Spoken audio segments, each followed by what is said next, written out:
Welcome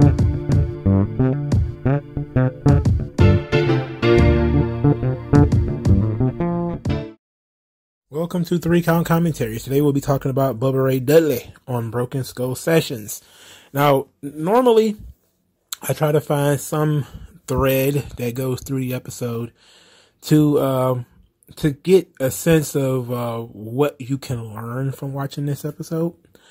Here, I think one of the things that you can learn is the importance of training and the importance of, how much approval is really needed from the bosses, and that's something that I think he touched on quite a bit in here. Is the differences between Paul Heyman, Vince, and TNA, and the differences between his training school and the training school that he kind of runs. But if you've watched, Bubba Ray Dudley on the ECW documentaries, you've seen a lot of this stuff before. Him and Stone Cold Steve Austin being really good buddies. I really enjoyed watching this episode, but it was not really that much in it that I didn't know going in. So that's something that, is a kind of a knock on the episode, but that's kind of how these WWE produced shows and documentaries tend to be, is they tend to be very repetitive.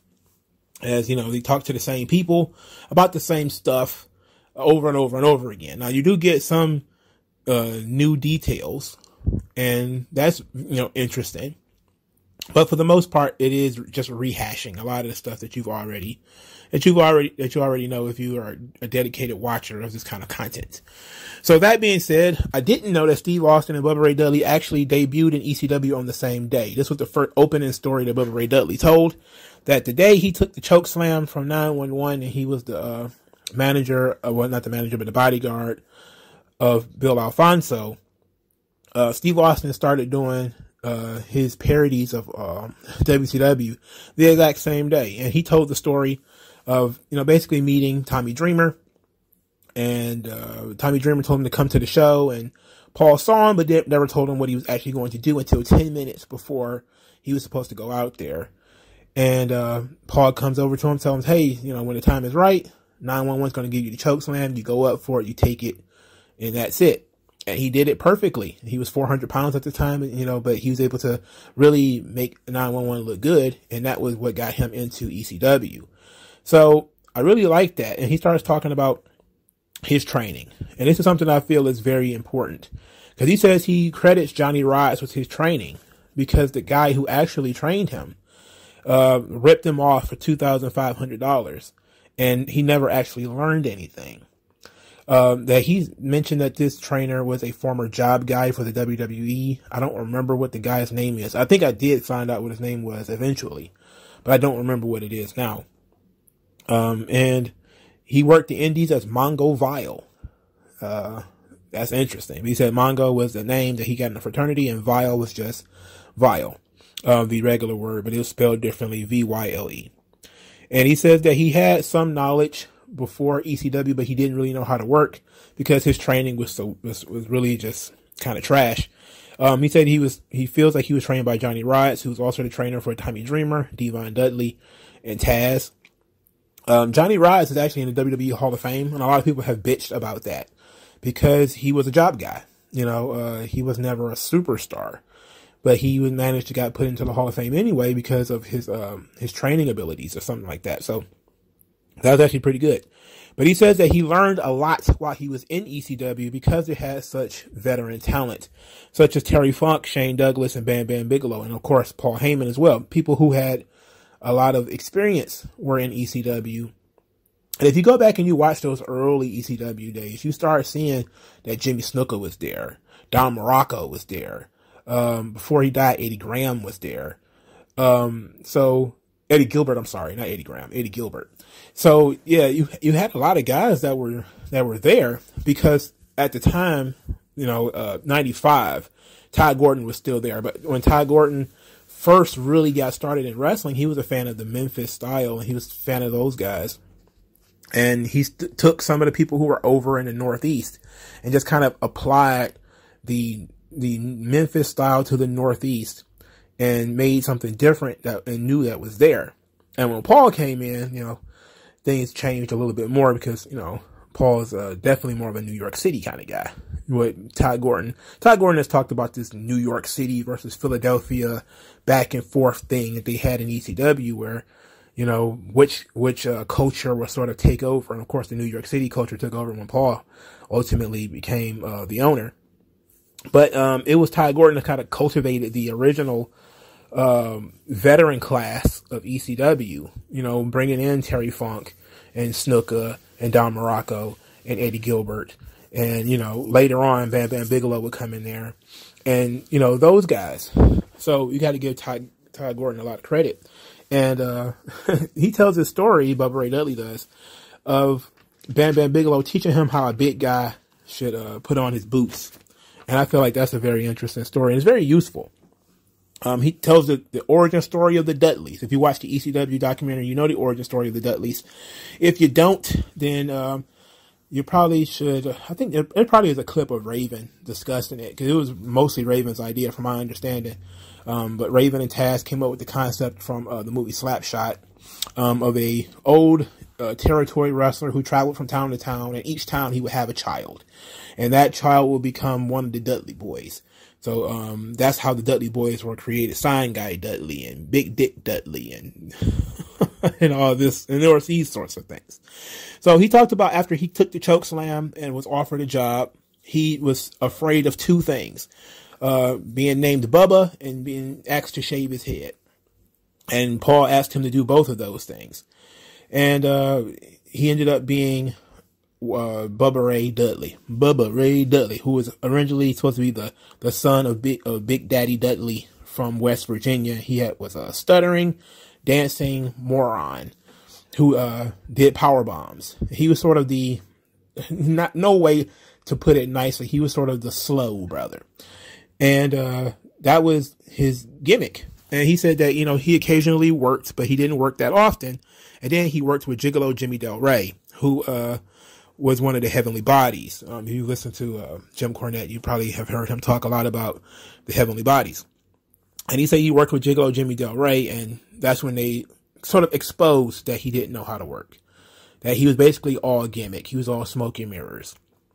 And the ECW crowd turned on him, because the crowd was a Northeast smart crowd. They didn't care about your entertainment abilities. Ultimately, they do want to see you actually wrestle.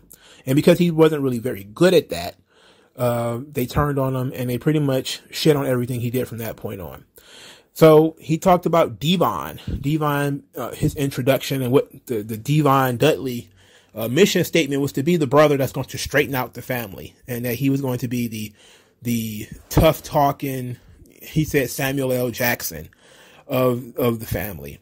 And that creates the Devon Bubba Ray feud, because Devon is very straight laced rather, tough, and Bubba is a fat goof. So Devon is trying to toughen up and straighten out Bubba, and through this, he actually earned the crowd's respect again. The ECW crowd is notorious for turning on guys. They absolutely hated Tommy Dreamer at first. And I haven't gone back and watched some of that stuff. Their hatred of Tommy Dreamer was probably well understood. Not because Tommy Dreamer was bad, but because Tommy Dreamer was bland. And there was no need for that in ECW. In any event, he then starts saying how Extreme became not a style, but a state of mind. And I thought that was very interesting that he would mention that. And Bubba Ray, of course, went on a tirade, as he usually does, about how much he loves being a heel and being an old school heel, and really kind of taking that mentality that he wants people to make people so mad that they want to kill him. And that's the approach that he took. And that's, of course, to him is being extreme. It's not about extreme sex, even though it was extreme violence when it comes to the Dudley Boys. They were setting people on fire, doing thumbtacks and stuff like that. But for him, he wanted to take being a heel to the extreme. And that's something that, that's when he says that extreme is a mindset. That's what he means. And if you saw some of those old Dudley Boys promos, oh boy, they are vile stuff. You know, you had Bubba Ray standing in the ring pointing at some lady saying that, you know, she taught her daughter how to suck dick. And of course they were calling people faggots and all kind of stuff. It was wild. Like those promos were crazy. I mean, they were intentionally offensive. It's like a lot of the New Jack promos, you know, like they were intentionally offensive. They were intending to piss you off. And because it was an underground wrestling show, they could go far into the weeds with that stuff and get over with it. You know, that stuff would never fly today, of course. But, you know, he of course says that ECW was the Napster of pro wrestling. That it sort of exposed the wrestling business. You know, like Napster kind of exposed the music business. Like it went out of business, it bankrupted, but ultimately by refusing to play it safe, it kind of putting a new spin on the business, it changed the business forever. And that ECW is the true revolution of pro wrestling. So of course he tells the story of how they get to WWE, where he talks about Blackjack Brown putting him on the phone with Vince Russo and getting an idea that WWE will be willing to sign them. Him going to Paul asking for a $1 raise and Paul refusing to even pay $1 extra to the Dudley Boys. And that's when he realized that WWE was sort of bankrolling ECW, and that Paul pretty much already knew that certain people were going to be on their way out. And then he explains that Paul Heyman's like David Koresh, you know, that you believe everything that he said, and that that made people really believe in Paul. And a lot of people have said that. That's one of those things that continue until this day, that Paul Heyman's a really, really good hype man. He can get you to believe anything. Of course, he tells the story of the Acolytes. I don't need to go over that again, of you know, Public Enemy setting a bad standard for ECW tag teams that they were brought in, and they had bad attitudes, and they were refusing to do business and all that kind of stuff, so they had to get beat up and run out. There's no reason to go over that again. So Bubba Ray Dudley basically feels that the Dudley Boys coming out party was Royal Rumble 2000 in Madison Square Garden, where he got his what he called his snooker moment, where he got to stand on the balcony and jump off the balcony in that tables match against the Hardy Boys. He felt like this was their first opportunity to really to get people to walk out of the show thinking about their match, stealing the show. And him and Steve Austin actually had a joke a little bit later about WrestleMania 17 and which match had the better, who had the better match. Was it TLC 2 or was it Rock and Austin, the main event? And I like the friendly debate of it, because we know that there are other top guys who kind of get kind of shitty when you admit that you was trying to steal the show from them. They don't like that. They don't like that. But you know, Steve Austin kind of welcomed the challenge and says, "Hey, if you're not here to be a top guy, then what's the point?" He also talked about the psychology of the TLC match and how they put the time to put it together. And he said he came up with the name and he thought it was a joke at first. He thought it was very embarrassing. And that the initial idea came from Michael Hayes. And Michael Hayes says, hey, you know, tables, ladders, chairs, you know, all three of your guys' gimmick into one thing, but they didn't have a name for it. And then Bubba kind of pitched the name and was kind of embarrassed about it later. But turns out that, you know, TLC was perfect.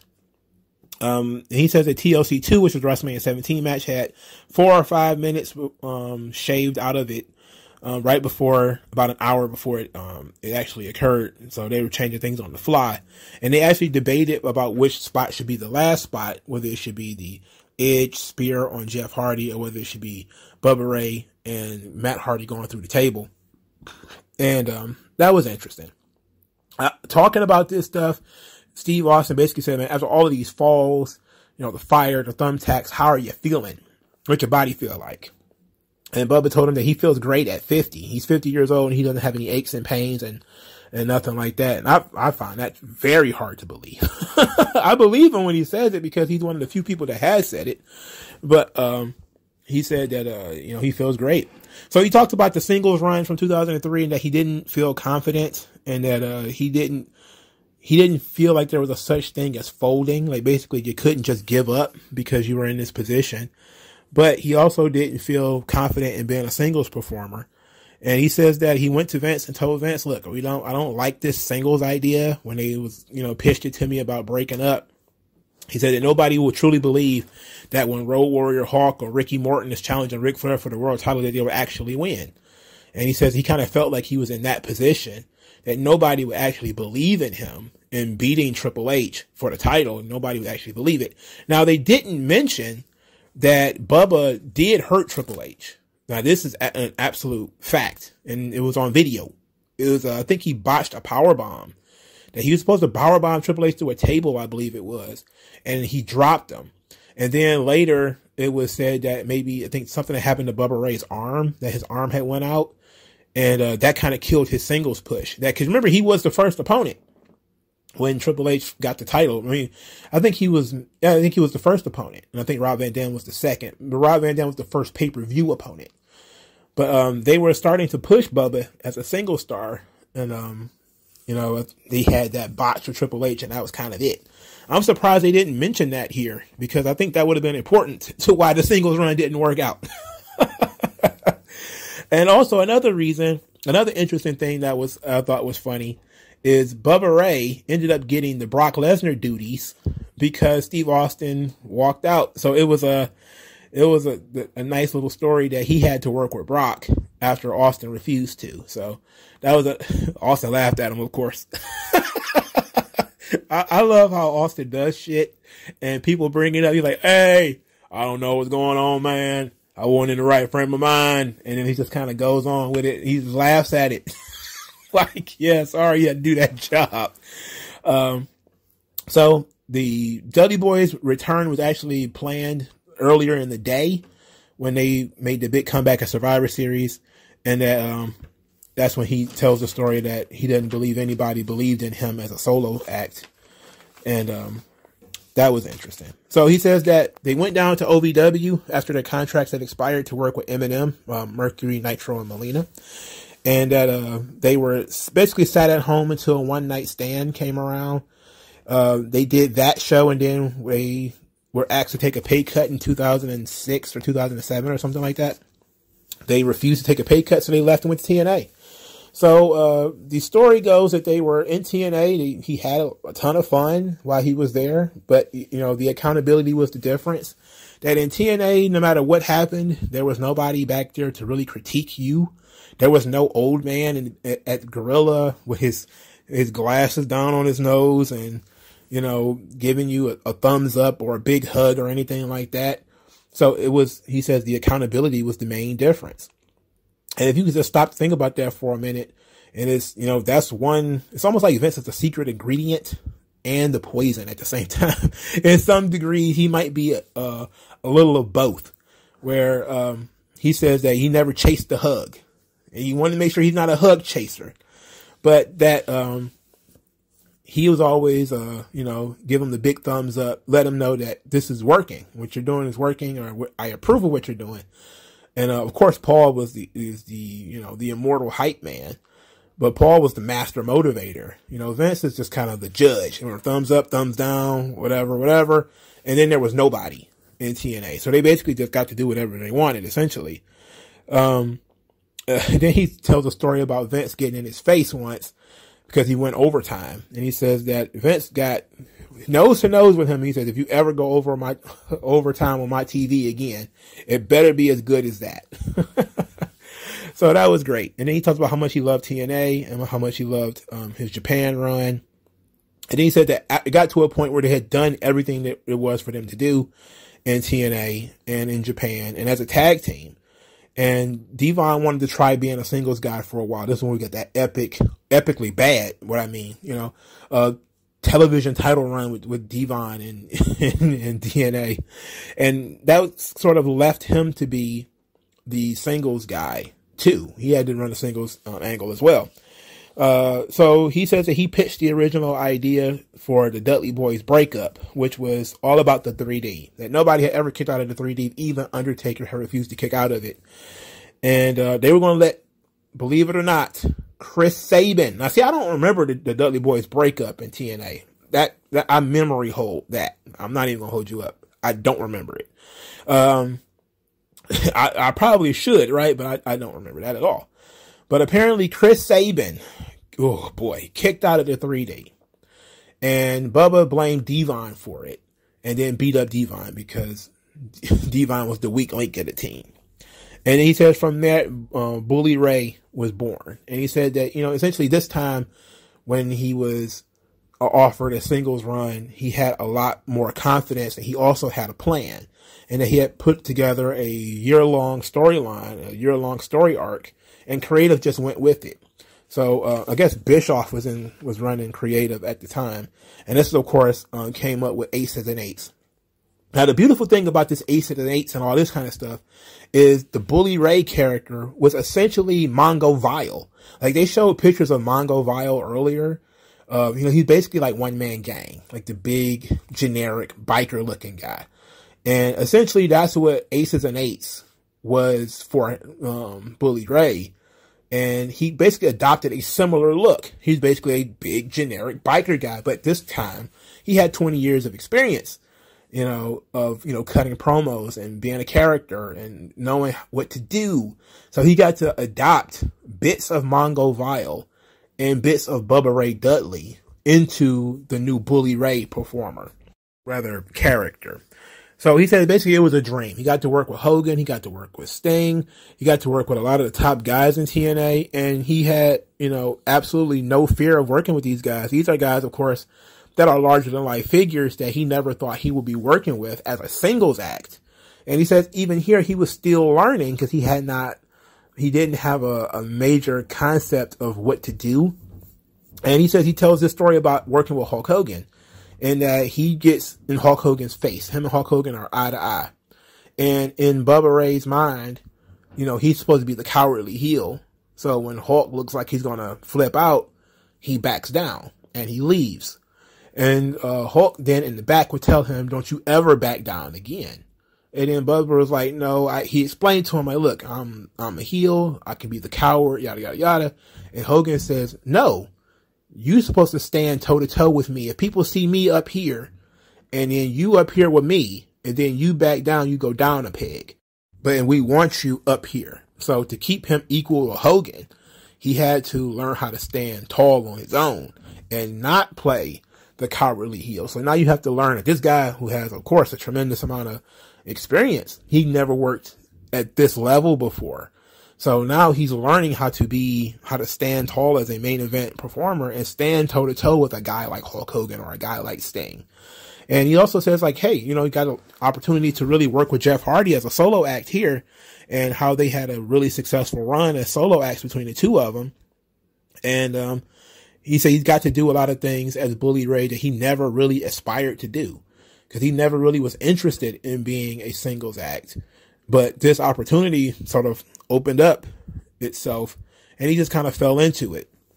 I love that him and Steve Austin also spent some time talking about, doing stuff.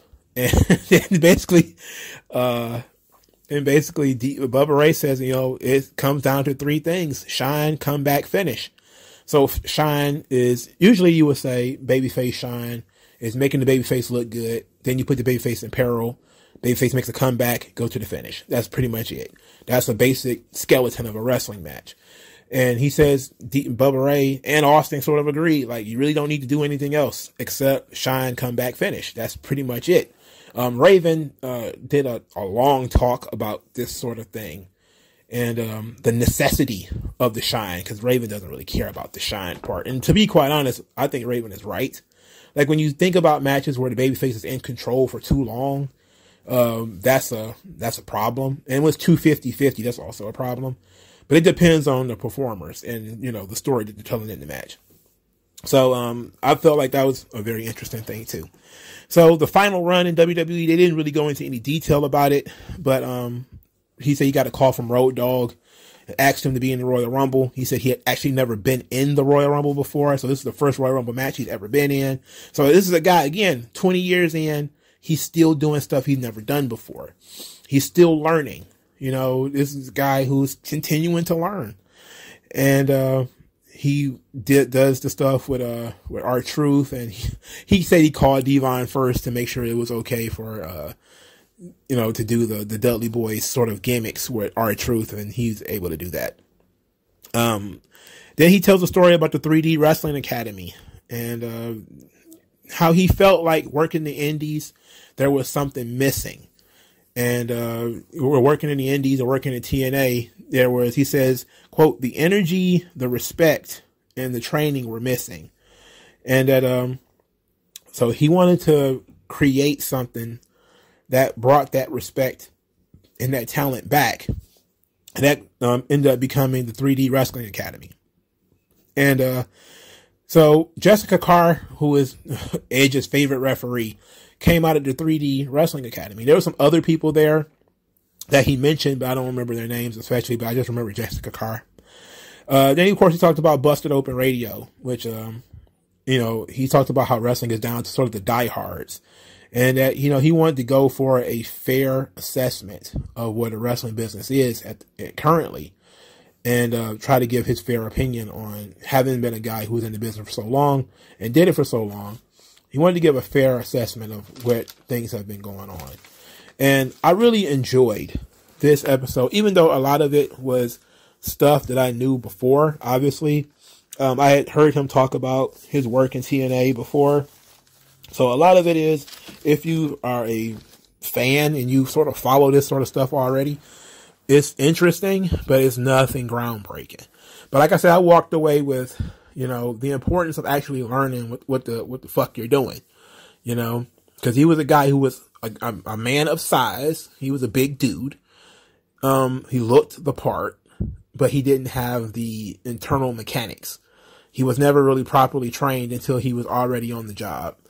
And then when he started really getting over, it was basically gimmicks, him hitting each other with tables and stuff like that. So in ECW, he had to learn how to work, but he could do the smoke and mirrors in terms of powerbombing a guy through a flaming table.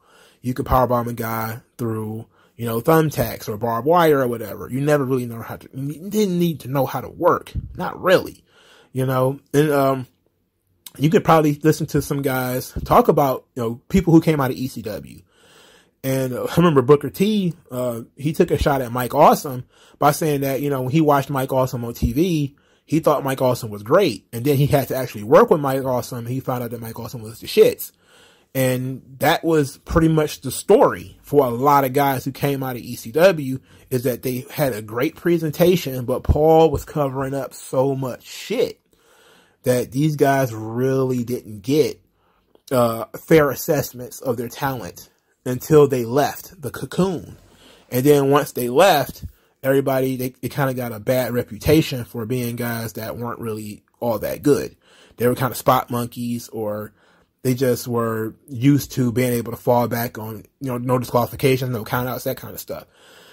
So that was very interesting. So it worked all the way up to his career ended, that he was still learning, because he had went so long with the smoke and the mirrors and, being able to just cut promos and to get hit with a chair, so I felt like that was very revealing, that, the business can be such that guys can be in it for a long time, still have so many dreams and aspirations, and still have so many holes in their game. But he surely fixed the main problem, which is the promos. That promo stuff was really good. It was very offensive, but it was really good heel stuff. So I really enjoyed the episode, but what did you guys think? Let me know in the comment section below. Like, share, subscribe, and I'll talk to you guys later.